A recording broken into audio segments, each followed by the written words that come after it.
Hi, I'm Jill Baxter, and I have been a sports law attorney for over 25 years and a certified contract advisor with the NFL Players Association.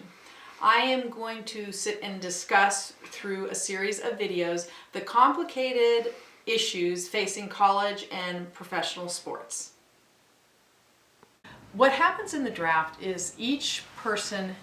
gets drafted at a certain place and what they call slot, okay? As a person, as an agent, what you're going to do is you're going to research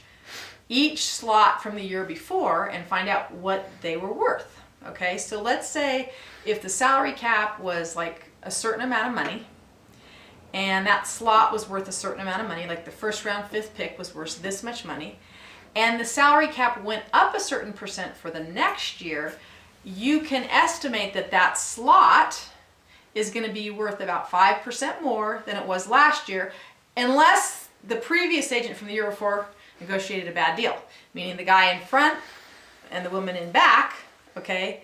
you got to make sure that they're not less than the person behind them on the slots. So you have to do a lot of research on what those slots were worth the year before to figure out what the person's going to be the next year, and position can matter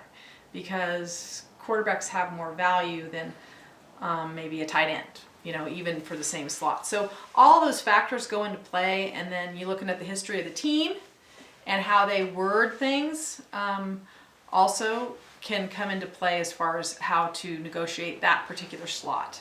And you can also pull up all the contracts through the union and find out what they've been maybe at least since the new CBA's been in effect. You might want to look at all of them for the history with that team at that position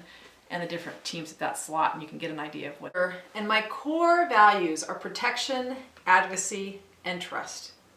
If you know someone who needs representation, please have them call me.